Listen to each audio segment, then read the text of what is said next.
been a while. Yeah. Snap. I don't remember how to start. Welcome back to God's favorite podcast. Yes. All kinds of other difficulties. Yeah, there was a scheduling issue. Mm-hmm. So we recorded what we usually do on Sunday or Mondays on like a Friday. Yeah. So missed 1 week, and then what happened after that? After recording an episode. Cool, man.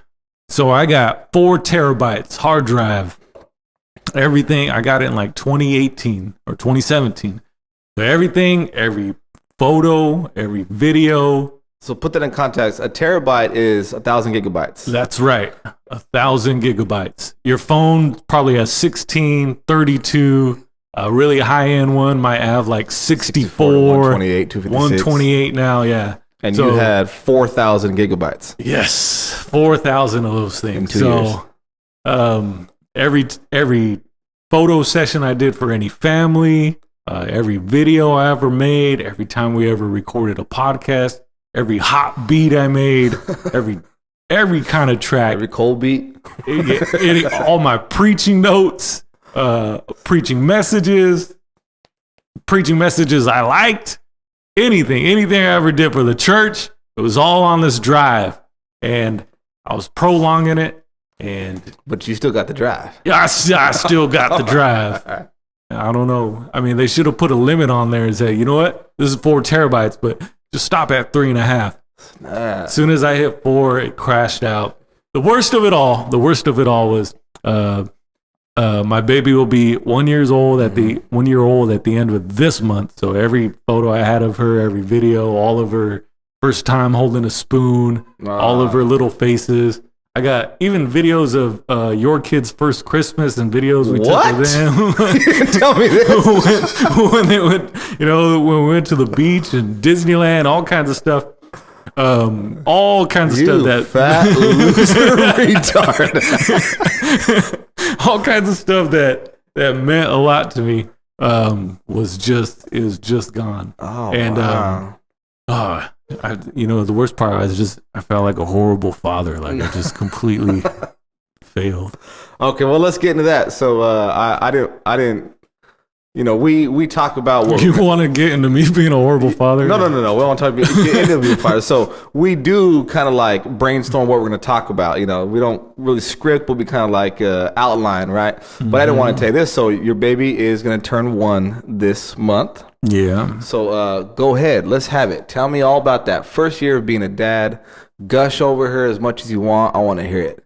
Even if I start to get a little teary-eyed, let me just hit me with it. What does it mean to you after 1 year? Father's Day is coming up. We just celebrated Mother's Day. Mm-hmm. But your wife doesn't have a podcast. No, I'm just kidding. I mean, she doesn't, but I'm just saying. So go ahead. Tell me what it's been like for your 1 year of being a father. I'll maybe hit you with some questions while you're going, but just go ahead. What was one thing that you realized that changed that you... Okay, what did you expect and what didn't you expect and what have you learned? Just hit me with it. So before I became a father, up until then, it's like people would ask me, man, do you want to have kids? Whatever, I guess. Like, not really. I don't really care. Like, yeah. I'm having a great time spending money on myself. I go where I want. I do what I want. I'm my own boss. If I want it, I buy it. It's for me. And they were like, man, that's so mean. Why don't you care about your kids? How can you say that about your kid? Like, I don't have kids. Like, yeah. I can say whatever I want about my kids I don't have. Yeah. And so it was nice. And I could have lived life. I mean, I've seen people just be happy without kids, for their entire lives. And yeah. I was like, yeah, that could be me. I go through life I'll be completely happy. But when I did have her, the whole world kind of changes. Oh wait, you had her? Yes. Because no, I didn't have her, but my wife had a C-section, and so she was highly medicated, and so she was knocked out. She passed out, and so I was there while they're cleaning up the baby. And do you want to hold her hand? Do you want to? Yeah. And I cut the umbilical cord and everything. And so for her first hour while they're stitching up my wife, it's just me and her. We're bonding. We're telling secrets. Yeah. And and it's a good time. And then they roll my wife in, and she's all medicated, and the nurse tells her, "Look, there's your new baby," and she looks up at me, and her eyes get all big, and she's like. And I start busting up. Like, she's like, just completely medicated mind. She had a 6 foot, 190-pound baby, and fully clothed, standing up there, looking up. And she was just like, I was the most beautiful thing her eyes have ever set themselves upon. And there it is. She was finally, met her baby. Cry, but I'm from that. That's funny. I was laughing like, no, not me, fool. Your baby's right here. Yeah, she was, oh man. But from that moment, man, like, it becomes all you care about. Like, oh yeah, man, why did I take so long to have a kid? Like, I could have did this like 20 years ago. Man, I should have started when I was 12. I could have started when I was 12 years old. That's crazy. But like, you're eating and you feed her all your mashed potatoes or all your beans because you're just happy to see her eat and enjoy the food, and like, you don't feel hungry. Like, man, where normally like somebody's like, can I get a bite of that? Like, no, man, like, get your own. Yeah. But you're happy to feed her. You're happy to stay up with her. You're happy to hold her and just watch her smile and watch her like brain develop every single day. She learns something new, learns how to make a different face and make a different noise and mock you in a different way or copy you and discovers something about herself. And it's just a really amazing thing to do. And so, yeah, that's it. Your whole world becomes about her, whether she deserves it or not. Yeah. If my mom and dad loved me half as much as I love my child, that's an amazing thing. So now I'm like, snap! I gotta really go back and show my dad, man. Yeah. You really love me. Like, if you felt this way about me, the way I feel about her. I owe you a lot more than I've shown over the last 36 years. Being a parent made me, like you said, it made me fall in love with my parents more, like all over again. Like, whoa, okay, so this is what they went through. This is what made them make certain decisions, about certain things in our life. And it's like, wow, like I look at my parents like, and any parent really, but especially my own parents, like, wow, this is the way you felt about me, and this is how frustrated you got and mad you got, but then also at the same time couldn't stay mad because this is just your little, your little baby that you want to do everything for. And then also being a parent made me like fall in love with or gave me a revelation of the fatherhood of God, not just my savior, my friend, my God, my king, but he's my father. And then when I read the verses about you being a father, you're evil, but you want to give your kids good things. It's not what it says, but in layman terms, how much more shall a heavenly father want to fill you with the Spirit and bless you? But did you realize you had that capacity for love? Like, so for example, I fell in love with my wife. I love my family, come from a very loving family. But then when I met for me, I adopted my children. But when I first saw my children, that's when I believed in love at first sight. Mm-hmm. I fell in love with my wife, but it wasn't love at first sight. I can't ever say there was love at first sight any other time in my life except when the first one I saw was my baby, my daughter. And I saw her being held in a little car seat, and it was like, boom. And then all of a sudden, like a whole nother part of my heart opened up that I didn't even really know was there. I thought it was going to be within the same compartment or okay, now I'm just going to add love in this. It's like expanding a house. I didn't bring more love into the heart I already had. I had to build a whole new part and say, okay, which I know I had the capability to do. But go on that. I just want to hear your take on that. I was maybe part of the reason I wasn't worried about having kids. Like, man, I don't know if I could. I don't know what it's like to. I don't know if I could love somebody that much. Even when people ask me, "Do you want another kid?" Like, I don't know if like I'm really in love with this one. Like, and to me, she's just amazing. She's so perfect, and I'm like, wow, it's only downhill from here. I don't know if I have another kid, I'm gonna be disappointed. Like, man, because I'm just so in love with this one. She's so perfect and just amazing to be like, oh man, I don't know. It's a lot of pressure on whoever this next kid is. But yeah, I didn't realize that I could love somebody like that. And even every day, like when I come home and wrestle with her or roll around with her, yeah, I don't put her on timeout. Like when she does something wrong, she talks back. I don't put her on timeout. America, I put her on tap out. Like Johnny, you're on timeout. 5 minutes. No, I grab her, I tangle her up. I'll leave. Tap out. You're on tap out. You want to be on tap out? You want to be on tap out? Everything. I put her in the 4-leg lock, sharpshooter, lion tamer, rock bottom, all of it. And do you do the Rikishi? Never. What is it called? The Bronco Buster, or that too? Whatever. The stink face. Yeah. Put her in the corner. Hulk Hogan leg drop. I go off the top rope.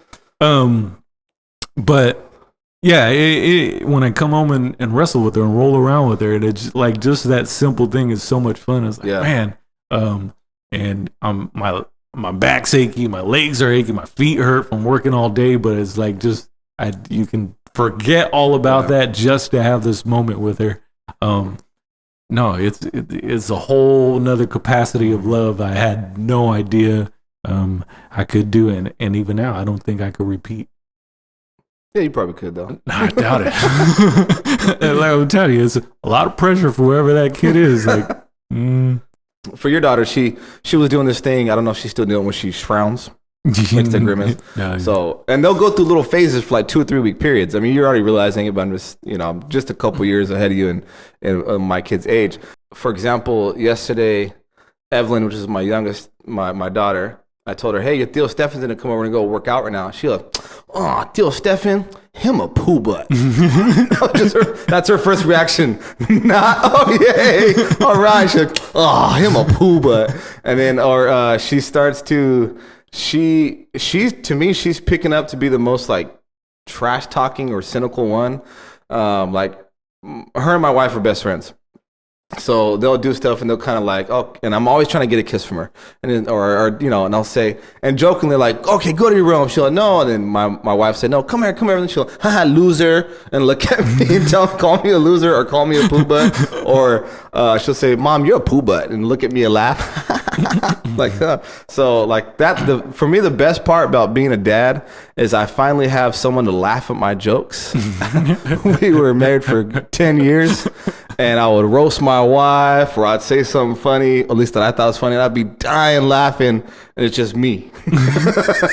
And my wife staring at me. But now I got this 3 little kids, like, yeah, laughing at me. So when I'm laughing, they just start laughing too. Ah! Like the other day, Ezra and I like to watch bloopers on my phone, right? So I'm sitting down, we're watching like bloopers on YouTube. I think it's like little kids like to watch little kids. So I have like little kid bloopers. Now, we grew up calling them bloopers, but nowadays you might know them as fails. Fails, yeah. So that's true. So I'm watching a fail video, and we're laughing. I'm laughing, and then so one thing I do is when I make fun of my wife, or even I make fun of one of my other kids, whatever one's nearest to me, as you're supposed to do, you go for props, like we give each other props or high five. And so me and Ezra, we're laying down, we're watching it. And so I'm laughing because it is funny. And he's laughing too. And he goes, high five. I give him a high five. And I start laughing even more because he wanted a high five because he was so excited. I was like, oh, yes, finally, after all these years. Now I don't have to like try to explain every joke to my wife, whether she likes it or not. I got these little kids who like my jokes no matter what. Oh, it's the best part about being a dad is I don't have to laugh by myself anymore. I don't know if it's true, but if she ignores or disobeys something I ask her to do, like, oh, you're just like your mom. You got the rebellious streak just like your mom. You're gonna be in trouble all the time at church, just like your mom. But if she does something amazing, you're just like your dad, aren't you? We got this famdemic spreading, right? But every family starts with a husband and a wife. So how was being parents affected your marriage in a good way? Obviously, I would assume. I mean, affected always sounds like it's a bad thing, but so I'll say this: like I always knew my wife was going to be a good mom because she loved children. She was always like helping other people with their kids. She had a big role in helping her oldest sister raise and watch and babysit her two older kids, which are 20 and 19 now. So anyways, so when she took to the role like a duck to water, basically, which I think every woman has a capacity to be a mother. So people are like, oh, you're not a good mother, or they're not a good mother, or I'll never be a good mother. I don't think that's true. Every woman has a capacity to be a good mother. But I was just amazed and astonished, and still am, about my wife and the way she became a mom and the way she's handled it. It made her. And not to get like make anyone feel uncomfortable, but it made her more attractive to me. But just because I fell in love with a part of her all over again that I knew was there, but when you finally see it, it's like, whoa, this is amazing, right? Just like I saw my kids, it's like, wow, this is crazy. Now it's like, okay, now it's the mother of my children. It added a whole nother layer to the love and affection I had for her. Now it's like I felt like I had to provide even more, not just for my kids, but also, how do I say, protect and provide so she can do what she needs to do without interruption from anything else, as much as I can. That's what it feels like to me, I guess, if I can put it into words. What's some of your takes on that? How has it affected your relationship? How has it changed your view of your wife? Oh yeah, we go at it. No, like everything I do is the wrong way. Like if I put formula in before I put the hot water in the milk, it's all wrong. It's got to be poured out, dump it all over. And I'm like, 6 + 2 is 8. The same way 2 + 6 is 8. It's still going to be 8. How specific she is about the way she's going to raise Annalise. She's very specific about the things that she listens to, and it's Adventures in Odyssey, and she sings her songs every night to go to bed, and this is the way it's done. This is the way it's supposed to be done. On the Adventures in Odyssey, not Angie singing. I want to be sure. I mean, I don't think she sat down and wrote out like, I'm going to sing these songs. This is what I'm going to do every day. This is how I'm going to feed her. This is how I'm going to put her to sleep. But somehow she manages to do it and do it well. And the baby's happy and the baby's healthy. And it's something I don't have the instincts to do. Like I don't hear her at night when she's crying. Like she'll tell me, oh, baby woke up at 4 different times and I was up for 4 hours. And I'm like, what are you talking about? When? Like, I'm sleeping a little. She could just be making all this stuff up. I don't know. Yeah. I don't have any way to verify that. But yeah, just whatever God puts in a woman to be a mother, and just to know these things and how to do it right. I mean, I think I might have it right, but she's just going off this inborn instinct that God places in them. And that just is amazing to see that. Yeah, there are gender roles. I as much as I would want to be a woman, which I don't, I just can't do it. It's not in me to do it.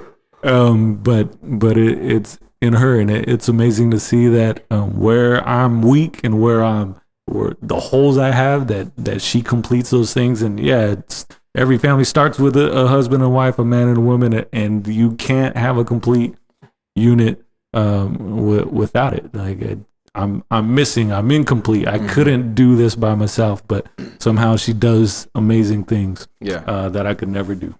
Yeah, so who else was incomplete was Adam, right? Yeah, that's true. So I mean that's true for every man, and it was true for Adam. But God's they're observing Adam basically, and he says it's not good for man to be alone, right? And so he's like, so he passes every animal in the garden by him, and he's like, nah, I'm cool. And he's like, all right, well, I'm gonna make a. What do you think about this cow? What do you think about this rhino? What about this lizard, right? So he said, all right, I'm gonna put you to sleep. In layman terms, just paraphrasing, I'm gonna put you to sleep, and I'm gonna make a woman. And so he puts him to sleep. This is the first surgery, by the way, right? First person to ever go under the knife is Adam. Well, not knife. First surgery. First clone human being. A lot of firsts happening here. I kind of like was brainstorming this story in the Bible, like, wow, this is like the first surgery, the first clone, first stem cell research, whatever. Takes a rib out. We all know the story. Creates a woman. And the Bible says he makes a help meet for Adam. And that's not a noun. Don't get me started on this. So anyways, let me get started on that. So help meet isn't necessarily it's not one word. That's a sentence, you know. Basically saying Adam needs someone to help him in his daily tasks. Maybe he was not doing a great job. Maybe he had the big picture, right? The bills were paid. There was food on the table, but there was no decorations. Life was kind of dull and boring. Everything was one color. There was no signs that said love on the wall or family in the Garden of Eden anywhere, you know. Things maybe, whatever, little details. And so he's like, all right, he needs someone who can really... His laundry was just piling up, dishes. They could just, someone to compliment him. Even I think the English Standard Version says someone comparable. Amplified Bible says someone that compliments or helps or supports. Now, that doesn't mean that Eve was necessarily as equal to. He did make Adam first. When he came to the garden through sin, he calls out for Adam. But I think that Eve has had a bigger role in her creation than what happens after sin. So when they both sin, actually, your wife pointed this out to me that Adam was with her when she took of the fruit, right? We had a discussion a couple weeks ago. We're here hanging out, and Angie wrote a blog post about it, and then kind of made me realize, okay, so they're both there together. She takes it. She's first. I guess you can say whatever. She's manipulated by the serpent. She takes the fruit. She bites it, and she gives it to Adam. Here, try this. He's like, oh, this is great. This is good, honey. Did you make this? No, I just got it. Right? They had a little conversation. Doing a good job, baby. And so then they realize they immediately realize they're naked. Doesn't say they've sinned yet, but maybe it is. But before God even shows up, they realize they're naked, right? So now sin is entered in. God shows up. He begins to curse them and tell them their judgment. And he tells Eve, he gives them two separate judgments. Eve, you're now going to have pain and labor. And in childbearing, it's going to be painful. It's going to be hard. It's not going to be pleasant. And then he goes on to tell Adam, you're going to labor. And there's going to be thorns and thistles in the ground. And everything you eat is going to come from labor now. So at this time, they just picked and ate whatever they want from the garden, I imagine, right? But then he gives them like this joint cursing and blessing and kind of sets the tone for husband and wife. After he curses Eve and before he curses Adam or gives them their sin or their judgment for the sin, he says to Eve, your desire is going to be to your husband and he shall rule over thee. When I read that, was it today or recently? It was like, I think, wow, poor Adam. Like he didn't, he didn't ask for that. I know it sounds like, oh, okay, Adam has like this bigger job now. He's been promoted. No, this was after sin. So his wife is the first one who takes from this fruit. God curses her with labor and pain in that. And it says, now your desire is for your husband. So your desire now, kind of your main objective or driving force in a way, is to please your husband. And now Adam, now you have to rule over her and watch her and provide and do everything for her. They were just in the garden hanging out, having a good time, right? They were engaged. They were going on dates. They were chaperoned. And now they were already married. He was husband and wife. Now they're married. So this is why I think a lot of people end up in these long-term dating relationships, never getting married, right? People will call each other husband and wife, but they've never been married. But because when you do get married, something happens. There is a contract that God has set in place at the beginning of time that now by nature, we have to come into that role. And a lot of husbands don't want to be the providers or have that responsibility. A lot of women, God forbid, don't necessarily want to submit. In Proverbs 30, he talks about the author of that says that he talks about things that put a strain on the world, and one of them is a very rough and hateful woman when she finds a husband or becomes a wife. There's disruption there. So anyways, I don't even know where I'm going with this, but that's just kind of what I realized and saw today when I was reading in that scripture, that the roles that we have now, they were already there in creation, but he kind of God made it even a little more severe after sin. So it was okay, Adam, you're going to be the point man, and Eve's going to be the support you. And then after sin, it was all right, Adam, now you're in charge. You're fully in charge. Now, I know this might offend some people. And Eve, you have to serve him now. And they're both oh. And you see men all over the place. Who was the portrayal of a dad in all of TV history? This bumbling, dumb guy who has no answers.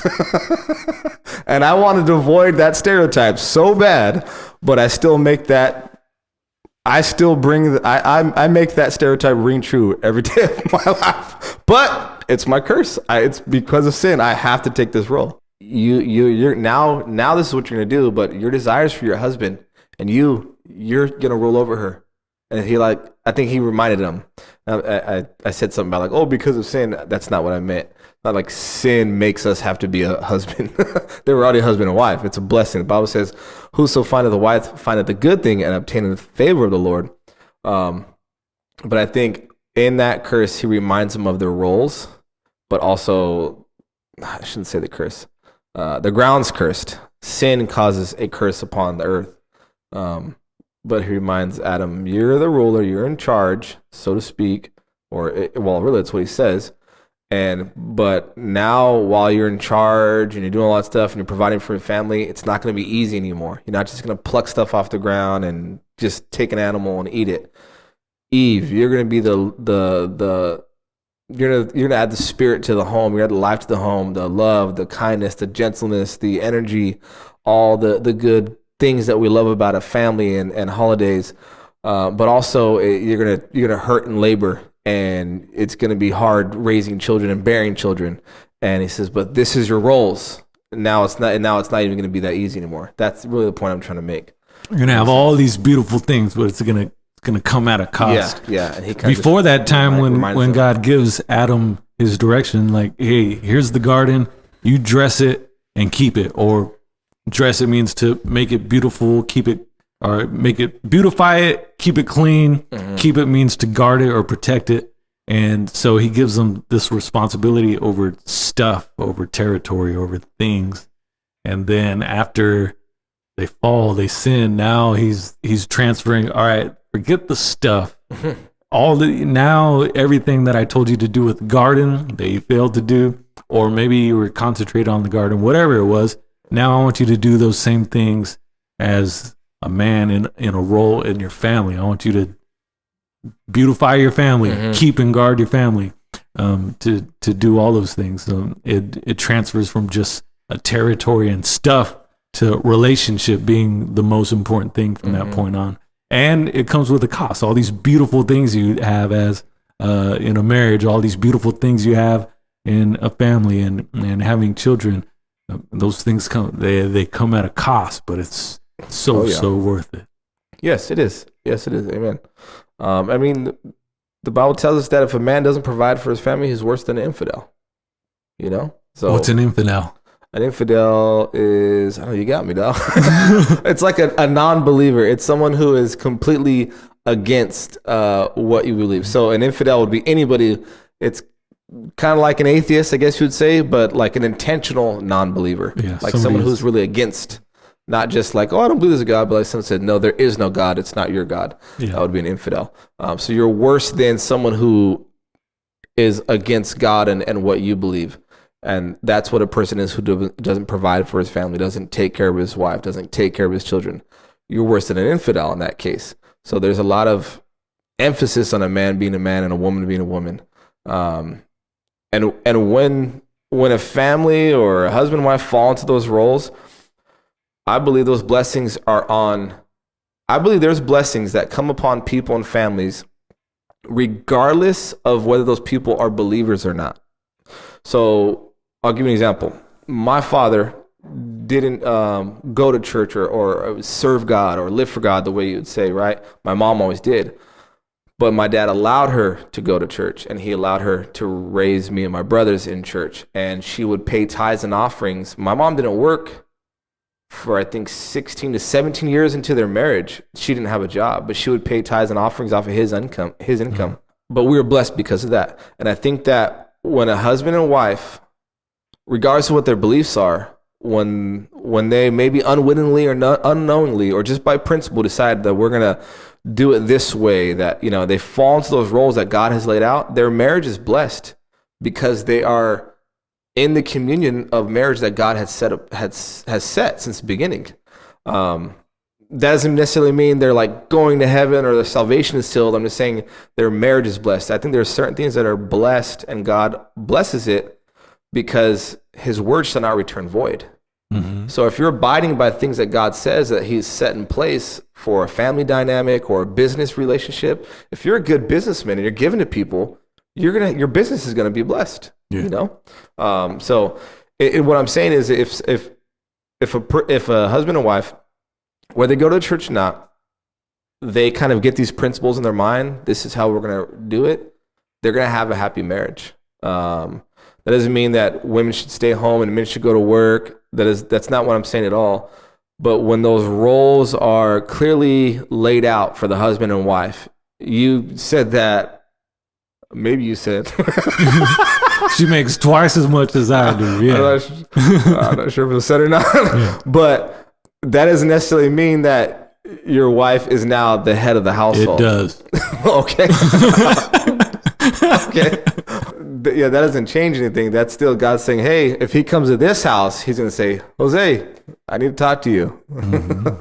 He's going to say, hey, who makes the cash around here? I want to talk to that person. Yeah. I mean, if we get into it, my wife's sleeping on the couch. This is my house. All right. You got any advice for young husbands, wannabe husbands? Pay your tithes. Put him first.